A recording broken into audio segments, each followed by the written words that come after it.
समास 2 उत्तम लक्षण. दशक दुसरा मुख्य लक्षण. उजव्या साईडला दशक 2 असं छोटा दशक 2 आकडा असं लिहिलंय. समास 2 हे बघ समोर लिहिलेलं आहे. ओवी क्रमांक 40 मिळालं मुलींना? कोणाला मिळालं? हा ओवी क्रमांक 40 40.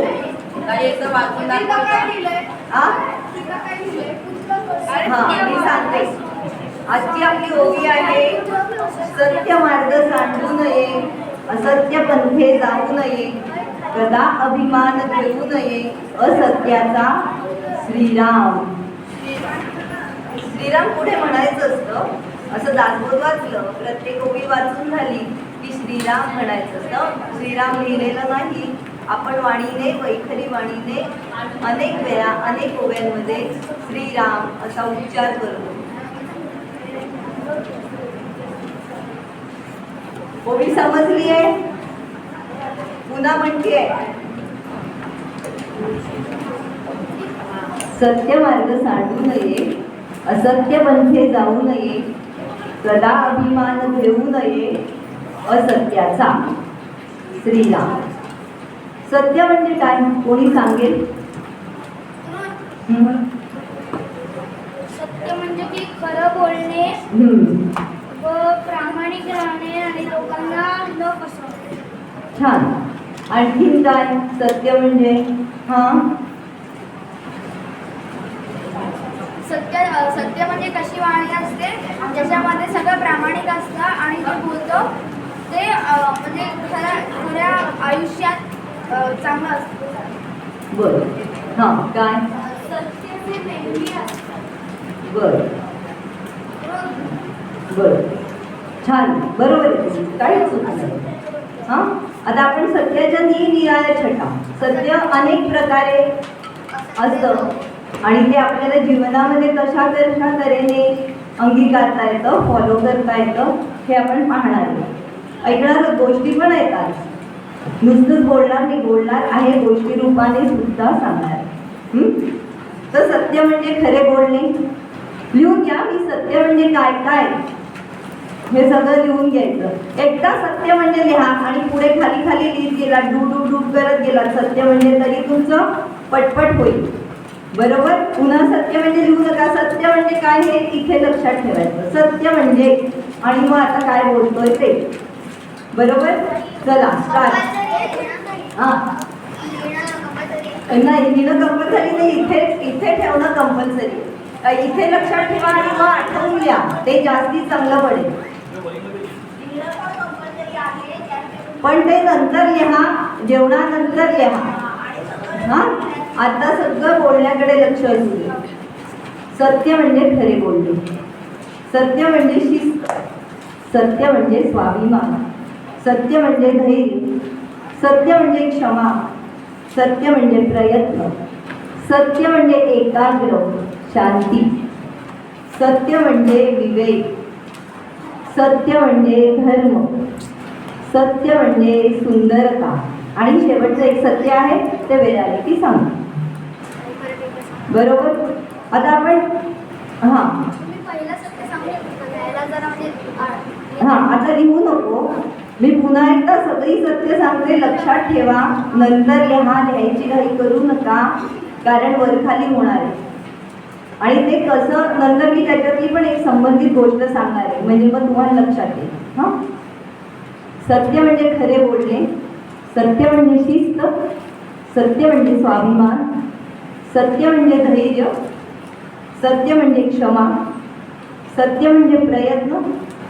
सत्य म्हणजे मनाची एकाग्रता शांती. सत्य म्हणजे विवेक. सत्य म्हणजे धर्म. सत्य म्हणजे सुंदरता. आणि अजून एक सत्य आहे ते शेवटी पाहू. चला आता सुट्टीमध्ये वेळ घालवायचा कसा? टीव्ही बघत, लोळत पडत, की एखाद्या शिबिरामध्ये येऊन स्वयंशिस्त अंगी बाळगून आपल्या पुढच्या जीवनाला योग्य दिशा देण्यासाठी जे तुम्ही करत आहात तो विवेक आहे. सत्य म्हणजे विवेक. तर विवेक म्हणजे काय? वि म्हणजे विचार, वे म्हणजे वेळ आणि क म्हणजे कर्तव्य. तर हा विवेक तुम्हीही दाखवला आणि तुमच्या पालकांनी दाखवला, की ज्यांनी तुम्हाला इथे पाठवलं त्यांनी त्यांचं कर्तव्य केलं की माझ्या मुलाचा वेळ कसा कारणी लागला पाहिजे. हा विचार त्यांच्या मनात आला की 1.5-2 महिन्याची सुट्टी आहे आणि त्याच्यातले 8 दिवस तरी अनेकही दिवस तुम्ही चांगले घालवले असतील, पण तरीही आणखीन 8 दिवस त्यांना उत्तम आचार विचार तना मनाला आनंद देणाऱ्या गोष्टी जिथे होतात ते सर्व कसं मिळेल. आणि माझं हे कर्तव्य आहे की मी त्याला माझ्यापासून दूर ठेवून त्याला हे सगळं द्यायचं आहे. हा विवेक त्यांनी वापरला. त्यांच्या शब्दाला मान देऊन तुम्ही इथे आलात, म्हणजे तुम्ही विवेकानीच आलात की नाही. विवेक म्हणजे काय? सत्य असत्य, योग्य अयोग्य, खरे खोटे याची निवड म्हणजे विवेक. विवेकाची व्याख्या काय? आयुष्यामध्ये योग्य काय, अयोग्य काय, सत्य काय, असत्य काय, चूक आहे की बरोबर आहे, हे जाणणं म्हणजे विवेक. मनाशी याचा विचार करणं म्हणजे विवेक. आता आपण एक लोकमान्य टिळकांची लहानपणची गोष्ट जी आपल्याला माहिती आहे तरी आपण ती पुन्हा ऐकणार आहोत आणि त्याच्यातनं शिवाजी महाराजांनी काय काय जे गुण त्यांच्यामध्ये होते ते पाहणार आणि पुन्हा ते सुद्धा आपण अंगीकारण्याचा प्रयत्न करणार आहोत, गोष्ट माहिती असली तरी. लोकमान्य टिळक लहान होते. शाळेमध्ये वर्गामध्ये मधली सुट्टी झाली. काही मुलांनी मधल्या सुट्टीमध्ये शेंगा खाल्ल्या आणि शेंगांची टरफलं वर्गभर इतस्तता पसरली. बऱ्याच मुलांनी शेंगा खाल्ल्या. पण आपण सगळेच फॉलो करतो नाही का? कोणी काही चूक केली की माहिती असतं ती कोणी केली थोडी, पण आपण कोणाचं नाव सांगत नाही, बरोबर की नाही? गप्प राहतो आपण वर्गात. पण आपण जे केलं तेच टिळकांनी केलं आणि तेच अनेक मुलांनी केलं.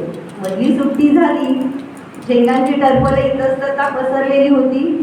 गुरुजी वर्गात आले. सगळ्या वर्गभर नजर फिरवली. सगळीकडे शेंगांची टरफलं. गुरुजी म्हणाले, शांतपणे विचारलं, कोणी टाकली ही शेंगांची टरफलं? एकही जण बोलला नाही. सगळे गप्प. पुन्हा विचारलं गुरुजी, पुन्हा काहीच नाही. मग गुरुजी म्हणाले, आता तुम्हाला याची शिक्षा. सगळा वर्ग स्वच्छ करायचा. शेंगांची टरफलं तुम्ही उचलायची, सगळ्यांनी उचलायची. शिक्षा सगळ्यांना. सगळी मुलं शेंगांची टरफलं उचलायला लागली. बाळ गंगाधर टिळक एक छोटा मुलगा 8-10 वर्षाचा शांतपणे त्याच्या बेंचवर तसाच बसून होता. त्याने कुणाचं नावही सांगितलं नाही. तो शेंगांची टरफलं उचलायलाही गेला नाही. गुरुजी म्हणाले, तू का नाही उचलत शेंगांची टरफलं? तो म्हणाला, मी शेंगा खाल्ल्या नाही, मी टरफलं उचलणार नाही. गुरुजी म्हणाले, मग कसं कर, कोणी खाल्ल्या त्याचं नाव सांग. तो म्हणाला, मी शेंगा खाल्ल्या नाहीत एवढंच मला माहिती. गुरुजी म्हणाले, असं नाही चालणार. एकदा तू त्या मुलाचं नाव सांग किंवा तू ती टरफल उचलायला त्यांच्याबरोबर जा, त्यांना मदत कर, किंवा तुला हेही करायचं नसेल तर तू दप्तर घेऊन वर्गाच्या बाहेर चालता. छोट्या बाळाने दप्तर उचललं आणि तो वर्गाच्या बाहेर निघून गेला. सत्य म्हणजे खरे बोलणे, सत्य म्हणजे धैर्य, सत्य म्हणजे बाणेदारपणा.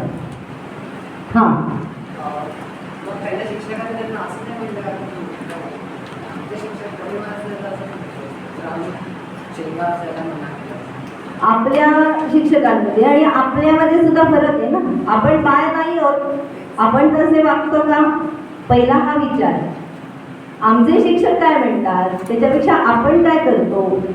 आत्ताच दादा म्हणाला, काल मी सांगितलं, पाहावे आपण असे आपण आधी आपण स्वतःकडे. ज्यावेळेला आमचे शिक्षक असे म्हणतात शिक्षकांकडे बोट आहे, तेव्हा 4 बोट माझ्याकडे आहेत.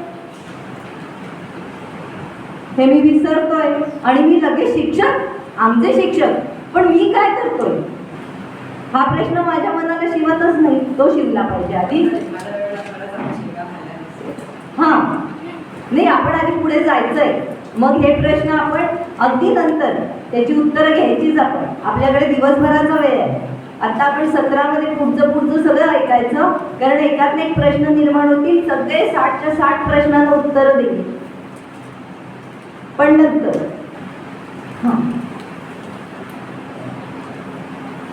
बाळ सरळ दप्तर घेऊन वर्गाच्या बाहेर पडला. इथे बाळाने काय केलं? खरं बोलला.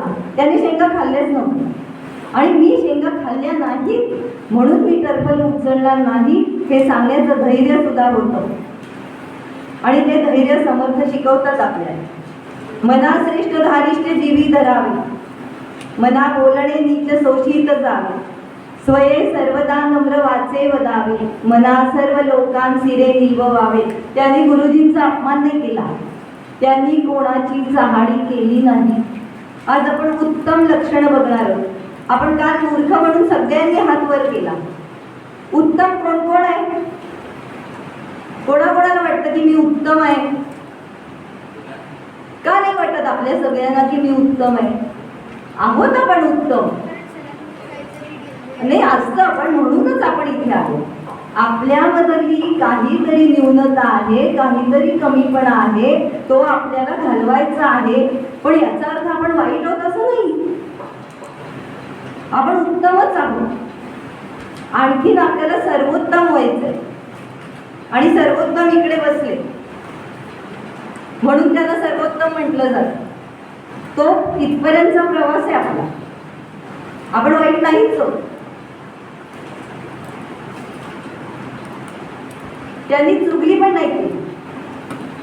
त्याच्यातच 30वी ओळी आहे, चहाडी चोरी करू नये, उत्तम लक्षणावर. वर्गामध्ये कोणीतरी मस्ती केली, कोणीतरी काय केले, आपण त्याचं नाव सांगायचं नाही, हे इथून शिकायचं. आपण नाही ना केली, पण त्याचं नाव नाही सांगायचं. कोणाला कमीपणा आणायचं नाही. ते काय ते तो बघतोय, ते काम तुम्हाला दिलेलं नाही हे याच्यातनं शिकायचं. ते धैर्य शिकायचंय, ते खरं बोलणं शिकायचंय. आणि हे सगळं लहान वयातच होतं, म्हणूनच ते लोकमान्य झालं. म्हणूनच त्यांनी मंडालेच्या तुरुंगामध्ये गीता रहस्य हा ग्रंथ त्यांना लिहिता आला. हे असं एकदम इतक्या सहजासहजी मोठं नाही होत आहे, कळलं का? त्याच्यासाठी अनेक वर्ष आणि प्रयत्न लागतात. सत्य म्हणजे शिस्त. आता आपण शिस्त बघणार आहोत. त्याच्या आधी एक मी म्हटलं होतं की सत्य म्हणजे धर्म. आपल्याला धर्माबद्दल इथे काही बोलायचं नाही, तो विषय नाही. आपल्याला आत्ता धर्म हा धर्म आपण आचरणात आणायचा आणि आयुष्याच्या शेवटच्या श्वासापर्यंत लक्षात ठेवायचा आहे. समर्थ धर्म सांगतायत एक, अनेक आहे धर्म, त्याचं पुढे पुढे जाऊया. एक धर्माबद्दल आत्ता सांगते जो फार उपयोगी आहे सगळ्यांनाच, आबालवृद्धांना, आम्हाला सुद्धा. समर्थ म्हणतात, आपण यथेच्छ जेवावे, अवघे अन्न वाटावे, परी अन्न वाया दवडणे हा धर्म नव्हे. अन्न वाया घालवायचं नाही. खाली लिहिलेलं आहे की एक अन्नधान्य पिकवायला 180 दिवस लागतात. खाली वाचा लिहिलेलं आहे बोर्डावर. आपल्या आई वडिलांना कष्ट करावे लागतात, तेव्हा आपल्या ताटामध्ये एवढं सुग्रास अन्न मिळतंय. कंपोस्ट बंद करायची, कंपोस्ट मध्ये काही नाहीये.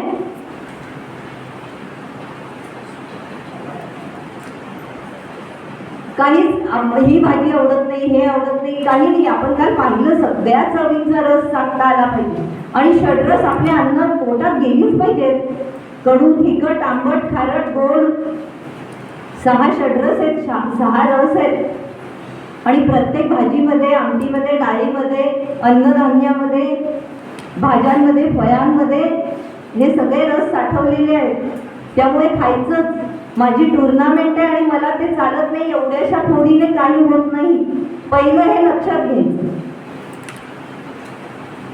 आपण फक्त आर्ग्युमेंट्स करतो, आपण त्याच्यावर विचारच नाही करतो. काही नाही होत एवढीशी फोड खाल्ली, बघूया काय होत आहे. ते समर्थ आहेत पाठीशी, पण प्रयत्न करायचा आहे. आणि समर्थ म्हणतात आपण यथेच्छ जेवावे. यथेच्छ म्हणजे पोटभर जेवा, अवघे अन्न वाटावे. अवघे म्हणजे उरलेले. आपल्या घरामध्ये सुद्धा काही एखादं शक्यतो उरवू नये इतकं बेताचं करावं, पण समजा उरलं तर ते कोणाच्या तरी मुखी लागावं. खाली कोणीतरी वॉचमन असेल, त्याला चालणार असेल, त्याला अगदी याने विचारून खाशील का भाजी पोळी, किंवा एखाद्या फंक्शनच्या दिवशी आपल्याकडे खूप केलं जातं आणि पाहुणे कमी येतात, खूप इडली सांबार उरलाय, खूप श्रीखंड पुरी उरली आहे, नेशील का रे घरी, त्याला डबा भरून दिला, घरातल्या कामाल्या मदतनीस मावशींना विचारलं, ते अन्न कसंही रस्त्यावर वाटेल तिथे किंवा कचऱ्याच्या डब्यात टाकायचं नाही, ती लक्ष्मी आहे. फार कष्टाने मिळवावं लागतं अन्न. ज्यावेळी आपल्या पोटाला काही मिळत नाही ना, भुकेचा डोंग घुसळतो ना, तेव्हा कळतं अन्नाची किंमत. त्यामुळे हे लक्षात ठेवायचं, पानामध्ये काहीही टाकायचं नाही, आपल्याला हवं तेवढंच मागून घ्यायचं, आवडलं नसेल, आवडत नसेल तर पुन्हा खायचं नाही, पण आहे तेवढं खायचं.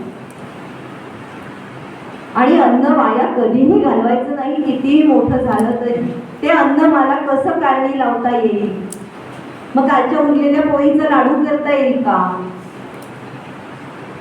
काही मिक्स थालपीठ लावता येईल का भाजी आमटीचं, काहीतरी विचार करायचा, युक्त्या शोधायच्या आणि ते अन्न कारणी लावायचं. अन्न वाया दवडणे हा धर्म नव्हे असं समर्थ सांगतात. सत्य म्हणजे धर्म. ही धर्माची अतिशय छोटीशी एक छोटंसं रूप पाहिलं. धर्माबद्दल बोलायला गेलं तर बरंच काही कळलं. आता सत्य म्हणजे शिस्त. शिस्त म्हणजे नियमांचं आग्रहपूर्वक पालन. शिस्त म्हणजे व्यवस्थितपणा. शिस्त म्हणजे विवेकाने केलेली कृती. वयाच्या सर्व टप्प्यांवर, घरीदारी, नोकरी, व्यवसायात, शाळेत, खेळात, सर्वच ठिकाणी शिस्तीचं पालन अतिशय महत्वाचं आहे. शिस्तीशिवाय पर्याय नाही. विचारांनाही शिस्त हवी. शिस्तीमुळे प्रत्येक चांगल्या गोष्टीला वळण लागतं. आणि आयुष्य जरी असं वळणावळणाने जात असलं ना, तरी अनेक सुंदर सुंदर वळणं सुद्धा मग आपल्याला दिसायला लागतात. पण त्याच्यासाठी शिस्त पाहिजे. वेळेचं महत्त्व कळणं ही सुद्धा शिस्त आहे. आता सकाळी उठण्याची आपण इथे सवय लावून घेतली. ती सुहासदादा म्हणाले तसं रोज 15 मिनिटं, आठवड्याला 1 तास आपण सहज लवकर उठू शकू. इथून गेल्यानंतर विसरायचं नाही. इथून सगळं भरून घेऊन जायचंय आणि ते तिथे जाऊन फॉलो करायचं. वेळ पाळता आलीच पाहिजे. एखाद्या वेळी आपण सकाळी प्रातः उपासनेला उशिरा येतो, तर त्या उशिरा येण्याचा मनामध्ये अपराधीपणाची भावना आपल्या आलीच पाहिजे. मला आज उशीर झाला किंवा मला क्लासला जायला उशीर झाला, काही कारणं सांगायची नाही. बस उशिरा मिळाली, रिक्षा उशिरा मिळाली, काही नाही. वेळेच्या आधी बिफोर टाईम तुम्ही 5 मिनिटं हजर राहायला पाहिजे. काय होतं माहिती का, आपण क्लासमध्ये सुद्धा, वर्गामध्ये सुद्धा हजर राहिलो ना आधी, तर तेवढे आपण शांत बसतो, आपण शांत होतो, धावत पळत आलेलो असतो. जरा मनाला शांती लाभते, तनाला म्हणजे शरीराला शांती लाभते. मग सर काय शिकवतायत ना, तिथे मन एकाग्र करतायत. फायदे खूप आहेत, आपण लक्षात घेतले तर आहे. म्हणून वेळेचं महत्त्व. आणि शिस्त नेहमीच फायदाच करून देते. कधी शिस्तीमुळे काही तोटा झालाय असं काही होत नाही. आणि अनेक क्षेत्रात शिस्तप्रिय व्यक्तीचा ठसा उमटतो. आपल्याला कोणाला तरी ना आपला ठसा उमटला पाहिजे, काहीतरी तसं वागणं आपलं पाहिजे. प्रत्येक गोष्टीवर माझा ठसा हा उमटला पाहिजे. माझा म्हणजे कोणाचा ते नंतर, पण तो आधी प्रयत्न केल्यानंतर मी कोण हे कळेल. आणि मी कोण हे जाणण्यासाठीच आपण तिथे यायचंय वारंवार. शालेय जीवनामध्ये रोजच्या रोज गृहपाठ पूर्ण करायचाच, ही शिस्त पाळायची. शाळेतून आल्यानंतर रोज गृहपाठ करूनच खेळायला जायचं असं ठरवलं की गृहपाठ अपूर्ण असा रिमार्क कधीतरी मिळेल का? नाही, माझा गृहपाठ राहिला, माझं होमवर्क राहिला. का राहिला? कारण मी तो केलाच नाही. शिस्तच लावून घेईल. सकाळी 9-10 वाजता उठतो आपण, फॅशन झाली आपली, म्हणून आपल्याला इथे झोप येते. पण आत्ताच बोललं तसं की आपण लवकर उठायची सवय लावून घेतली, ही शिस्त. काल कपड्यांच्या बाबतीत सांगितलं, कपडे कसे व्यवस्थित ठेवायचे पुन्हा नाही सांगत. वेळेवर आपल्याला आपले कपडे मिळाले पाहिजेत. तसं सुहासदादांनी सांगितलं तसं आहारशास्त्राचे सुद्धा नियम आहे. कधी काय, केव्हा, कुठे काय खायचंय हे सगळं व्यवस्थित माहिती पाहिजे. म्हणजे मग चुकीच्या खाण्याने आरोग्यावर परिणाम होत नाही. करवंदावर पाणी प्यायचं नाही हे कळलंय आपल्याला. आता आयुष्यात नाही करवंद खायची, वेळेवर पाणी प्यायचं नाही, चुरमुरे पोटात फुगतात, पोटाला त्रास होतो, अशा काही गोष्टी आहेत. फ्रूट सॅलड खायचं नाही, फळ आणि दूध विष होतं. आहारशास्त्राचे नियम आहेत, माहिती करून घ्यायचे. जिभेला चांगलं लागलं तरी आरोग्याला चांगलं असतंच असं नाही. अजिबात फ्रूट सॅलड खायचं नाही, दूध आणि फळ एकत्र बिलकुल खायचं नाही. हे सगळं ना माहिती पाहिजे. म्हणजे मग आपली तब्येत सुद्धा चांगली राहायला मदत होते. आणि तब्येतच जर चांगली राहिली नाही तर मग आपण कसे काय प्रयत्न करणार? कळलं? शरीर आणि मन या दोन्ही गोष्टी मिळून आत्मा बनतो आणि त्या आत्मस्वरूपाकडे आपल्याला जायचं आहे. पण त्याच्यासाठी आधी आपलं शरीर सुदृढ पाहिजे. आता अनेक समस्या निर्माण होतात आपल्या उशिरा उठण्यामुळे सुद्धा. आपल्याला याचे ना आत्ता तोटे जाणवत नाही, पण जसजसं वय वाढतं त्या समस्या पुढे यायला निघतात. शरीराच्या अनेक समस्या निर्माण होतात उशिरा उठल्यामुळे. त्यामुळे सर्वात पहिली शिस्त अगदी रोज सकाळी लवकर उठणे. प्रत्येक घराची एक शिस्त असते काहीतरी. आहे का घरामध्ये कुठली ना कुठली शिस्त? आहे ना? तर त्या शिस्तीचं आपण पालन करायचं असतं. आणि शिस्त काय आहे माहिती का? शिस्तीचं पालन केलं ना तर त्या टापटीपमुळे आपल्या मनालाच आनंद मिळतो. आणि शिस्त ही सक्ती नाही बरं का. आपल्यावर कोणी आता आम्ही काय तुम्हाला फक्त सांगणार होतो, आम्ही रोज तुम्हाला काय येऊन वॉच करणार होता, पण आपल्या मनाला लावलेलं ते एक उत्तम वळण आहे, ते लक्षात ठेवायचं आहे. आता थोड्या दिवसामध्ये 10वी 12वी झाल्यानंतर 12वी झाल्यानंतर चांगले गुण मिळाले, चांगल्या मार्कांनी पास झाल्यावर वडील कदाचित 2 व्हीलरची चावी हातात भेट म्हणून देतील. चला आता काय मस्त हिंडायला मोकळे आपण, नाही का? मग चला चाललोय बाईक घेऊन, स्कूटी घेऊन, आणि कोणी नाही आहे रस्त्यावर, चिटपाकरू नाही आहे. मग सिग्नलचे नियम मी मोडले तर कोण बघतंय?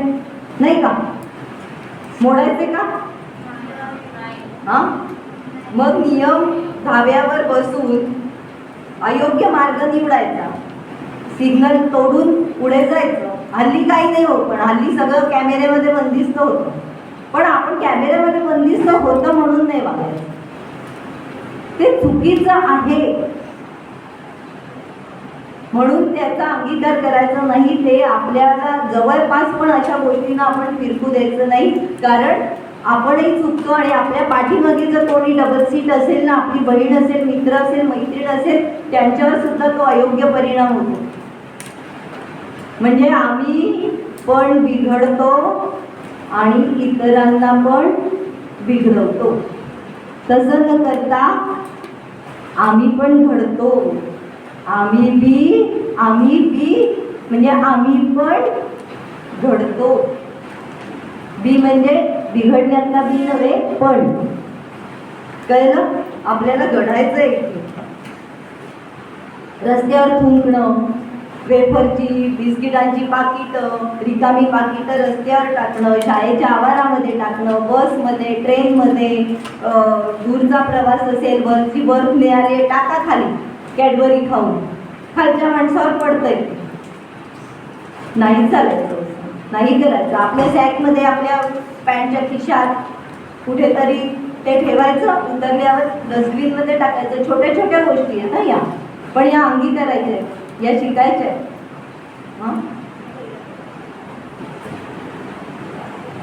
आपलं काम, आपलं कर्तव्य हे करण्यामध्ये ना एक वेगळी शिस्त असते. ते वेळेवर झालं पाहिजे कोणतंही काम.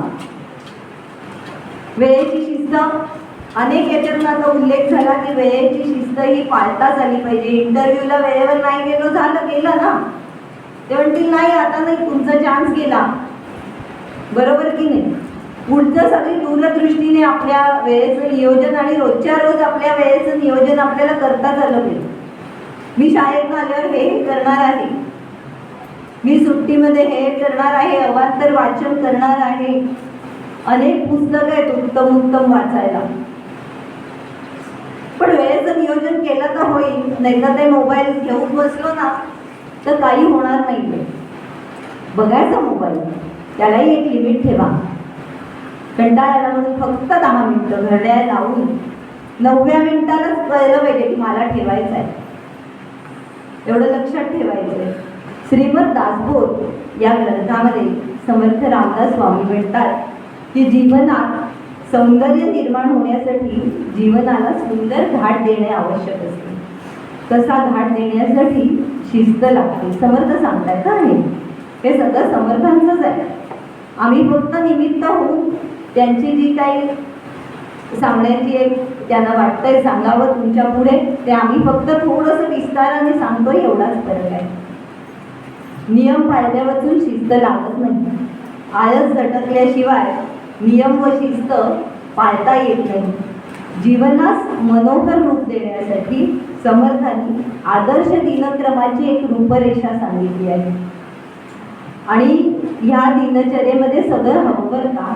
व्यायाम हवा, खेळ हवा, अभ्यास हवा, विश्रांती पण हवी आणि याचं सगळ्याचं संतुलन हवं. व्यायाम, अभ्यास, खेळ आणि विश्रांती ह्याचं संतुलन म्हणजे बॅलन्सिंग हवं. सगळ्याला वेळ देता आला पाहिजे. मी फक्त अभ्यासच करतो नाही होणार ना. मैदानावर पण जायला पाहिजे ना.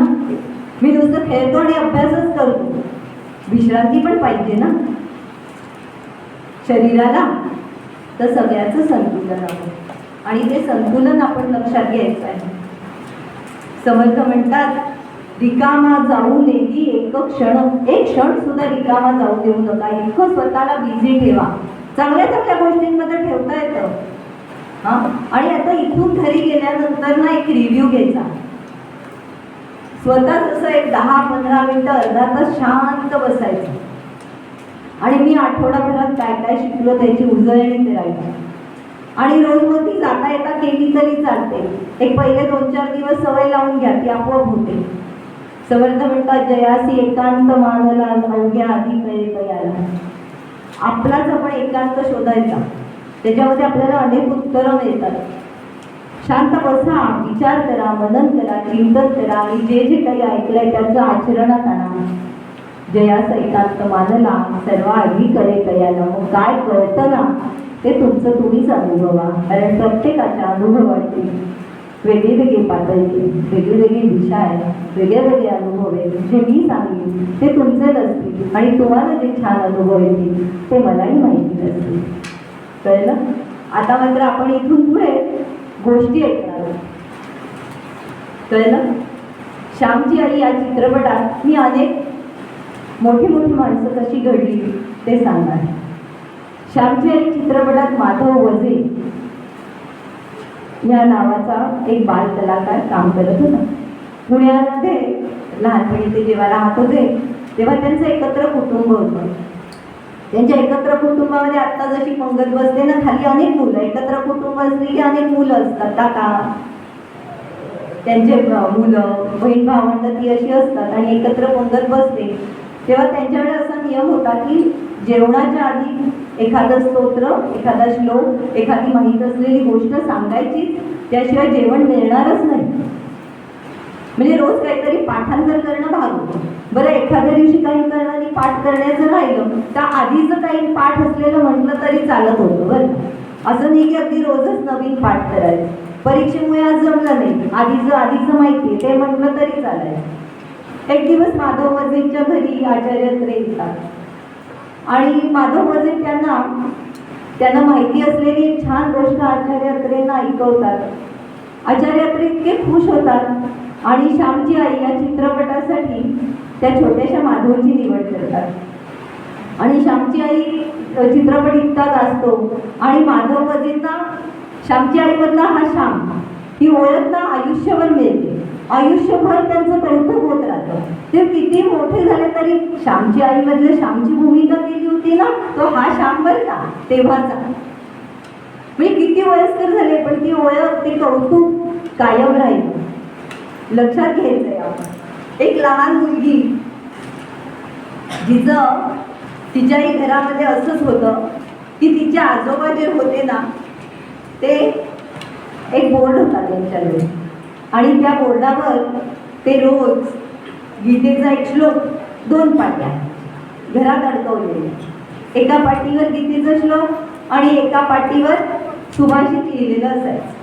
आणि रोज ते पाठ करण्याचा, ते सुभाषित आणि गीतेचा एक श्लोक पाठ करण्याचा दंडक म्हणजे नियम होता, रूल होता. आणि त्या छोट्या मुलीने ते रोज पाठ केलं आणि म्हणून दाखवलं की तिचं कौतुक व्हायचं. कौतुक पण मग होतच. आणि या शिस्तीमुळे 8वीत असताना त्या मुलीची संपूर्ण भगवद्गीता पाठ झाली आजोबांच्या या शिस्तीमुळे. पुढे पुढे काय झालं, अनेक स्तोत्र श्लोक तर सहज पाठ झाले. पुढे पुढे दूरदर्शनवर बातम्या चालू झाल्या की ही मुलगी काय करायची, बातम्या देणारी जी व्यक्ती असायची ना, त्या बातम्या ऐकून भराभर त्या बातम्या लिहायची. आणि 6 महिन्याच्या रियाजानंतर तिला तिच्या लिहिण्याला इतका वेग आला की शब्द वहीमध्ये टिपण्यामध्ये ती तरबेज झाली. आणि या शिस्तबद्ध साधनेचं एकत्रित फळ म्हणजे काय झालं की ती उत्तम निवेदिका झाली. शब्द टिपून घ्यायचा कानानी, ती सवय लागल्यामुळे आणि त्या लिहिण्यामुळे, आपसूक बोलायला लिहिण्यामुळे समर्थ म्हणतात एकदा लिहिलं की 1000 वेळा वाचल्यासारखं आहे. त्यामुळे लिहून बघावं, अक्षर पण सुधारतं आणि तो मुद्दा आपल्या चांगलं लक्षात राहतो. आणि या एकत्रित साधनेचं फळ म्हणजे ती मुलगी काय झाली तर उत्तम निवेदिका झाली.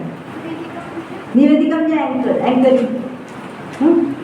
आता त्या पुष्कळ भागवत कथा, रामकथा करतात. धनश्री लेले म्हणून नाव सुद्धा तुम्ही ऐकलं असेल. तिच्या लहानपणीची गोष्ट मी तुम्हाला सांगते. आता आपले शिवाजी महाराज सर्वांना माहीत आहे. यवनांचं साम्राज्य होतं. त्यांचे वडील आदिलशाही आणि निजामशाही चाकरी करत होते, कालच आपण ऐकलेलं आहे. परंतु आत्मविश्वास, योग्य दिशेने प्रयत्न आणि मोठ्यांचे आशीर्वाद या तिन्हीच्या जोरावर शिवाजी महाराजांनी सुरुवातीला एका छोट्या किल्ल्यापासून सुरुवात केली. एक छोटा किल्ला जिंकण्यापासून सुरुवात केली आणि 30 वर्षात ते राजे बनले. 30 वर्ष लागली. आज एक किल्ला जिंकला आणि उद्या राजे झाले का? नाही. आपण एकदम 10वीत जातो का? 10 पायऱ्या चढाव्या लागतात, 10 वर्ष प्रयत्न करावे लागतात, पुढचं ज्ञान घ्यायला, तेव्हा 10वीत जातो. त्यामुळे लक्षात ठेवायचं की प्रयत्न किती महत्वाचे. अब्राहम लिंकन एक सामान्य सुताराचा मुलगा, पण ध्यास घेतला, मनाला लागलेला ध्यास आणि विचारांची योग्य दिशा आणि प्रयत्नांची पराकाष्ठा याच्यामुळे ते अमेरिकेचे राष्ट्राध्यक्ष झाले. माता शारदा देवी तर काय म्हणतात हे लक्षात ठेवा. मनाची शांती जर हवी असेल ना तर दुसऱ्याचे दोष बघू नका, स्वतःचे दोष पहा आणि घालवा. मनाला अशी शिस्त लावली की मनाला आपल्या योग्य वळण देता येतं, योग्य आकार देता येतो. आपले सुनील आता समर्थ काय ओवीत म्हणतायत की असत्य मार्गे जाऊ नये, कदा अभिमान धरू नये असत्याचा. समर्थ भक्त होते मोठे सुनील दादा चिंचोळकर. त्यांची एक गोष्ट सांगते. त्यांचे एक मित्र एकदा PhD करत होते आणि समर्थांच्या कार्यावर ते PhD करत होते. त्या गाईडने त्या मित्राला सांगितलं की ज्या काही भाग त्याने जो प्रबंध म्हणजे लॉंग एसे, मोठा एसे, निबंधाचं मोठं स्वरूप म्हणजे प्रबंध, तर त्याच्यामधला समर्थांच्या कार्यावरचा काही भाग खरा होता. पण त्या गाईडने काय सांगितलं, त्या कुलगुरूंनी काय सांगितलं की याच्यामध्ये हे उल्लेख काही करायचे नाही. समर्थांचे, शिवछत्रपतीचे वेळ उल्लेख करू नको.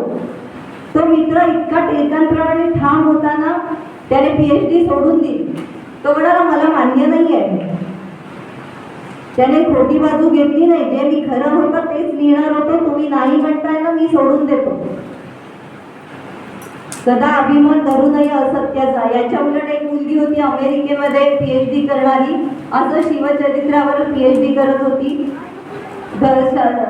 समर्थांची धर्मनिष्ठा आणि शिवाजी महाराजांची धर्मनिष्ठा आणि समर्थ रामदासांचा उल्लेख अजिबात तुझ्या निबंधामध्ये नको असं सांगितलं. ती म्हणाली बरं, पण मला PhD महत्वाची आहे. तिने खोटं म्हणजे त्याचं ऐकलं आणि तिथे काही जे खरं सांगायला पाहिजे होतं ते सांगितलंच नाही. पण पुढे फार काय टिकत नाही अशी लोक, कारण असत्याचा आधार घेतल्यानंतर आपण फार काळ टिकूच शकत नाही. सत्याच्या मार्गावर चालणारी लोक फार थोडी असतात आणि तीच शेवटचं ध्येय गाठतात. आणि असत्याच्या मार्गावर फार गर्दी असते, तिथे आपला कोंडमारा होतो. आपण तिथे वळायचंच नाही. आणि आपण करतो ना ते प्रत्येक कर्म भगवंत बघत असतो. त्याचं लक्ष असतं. आपल्याला वाटतं आपल्याकडे कोण बघतंय, त्याचं लक्ष आहे. हे लक्षात ठेवायचं. त्याची एक अतिशय सुंदर गोष्ट मी सांगणार आहे. एक मेंढपाळ होता. मेंढ्या चरायला तो जंगलामध्ये रानामध्ये घेऊन जायचा. तिथून एक परदेशी प्रवासी येत होता आणि तेव्हा परदेशी प्रवासी म्हणाला की त्याच्यातलं एक मेंढरू दे ना मला, विकत दे मला. तो मेंढपाळ म्हणाला नाही, मला मेंढरू नाही देता येणार. तो म्हणाला अरे दे ना, मी तुला जास्ती पैसे देतो त्याचे. तो म्हणाला नाही, जास्ती पैसे दिले तरी मला नाही देता येणार. पुन्हा तो परदेशी प्रवासी म्हणतो की अरे दे रे, तुझ्या मालकाला काय कळतंय, मेंढरू एखाद्या जंगली जनावराने वाघसिंहाने खाल्लं असं सांग ना तुझ्या मालकाला, दे मला मेंढरू विकत. तो म्हणाला या मालकाला नाही कळणार, पण खरा जो मालक वर भगवंत बसलाय ना, हा वर पण आहे, त्याला कळेल ना. म्हणजे आपण जे काही कर्म करतो ना ते सगळं कुठेतरी नोंद केलं जातं. आपल्या प्रत्येक कर्माची नोंद होत असते. हे कायम आणि कायम लक्षात ठेवायचं. आणि म्हणूनच असत्याचा मार्ग धरू नये असं समर्थ सांगतात. सत्य म्हणजे काय हे आपण पाहिलं अनेक गोष्टींमधनं शिस्तीचं पालन करणारे आणि कसं कसं आपापल्या क्षेत्रामध्ये ठसा उमटवणारी माणसं ही पाहिली आपण. त्यामुळे सत्याच्याच मार्गाने जायचंय आपल्याला. आपण भारत देशामध्ये राहतो. हिंदू संस्कृतीची महती आहे ना, ती परकीय लोकांना सुद्धा भुरळ घालते. का घालते आपल्या हिंदू संस्कृतीची महत्व? तर त्याच्यामध्ये सत्य, तत्व आणि जीवन दर्शन आहे. त्यामुळे सत्यमेव जयते हे आपलं ब्रीद आहे, हे आपलं राष्ट्रीय प्रतीक आहे. तुम्ही आपल्या जीवन सुधामधल्या शेवटचं पान आहे ते पण वाचा, ते खूप उपयोगी आहे. आणि त्याच्या आधीचं पान सत्यमेव जयतेची सगळी माहिती दिलेली आहे. आता वेळ थोडा आहे, तर सत्यमेव जयते म्हणजे सत्याचाच विजय होतो नेहमी. आणि त्या सत्यमेव जयतेची माहिती वाचायची आहे, ती अंगीकारायची आहे आणि आयुष्यामध्ये आपण सत्याच्याच मार्गाने जायचं आहे. इथेच मी थांबणार आहे. आपण सगळ्यांनी जय जय रघुवीर समर्थ.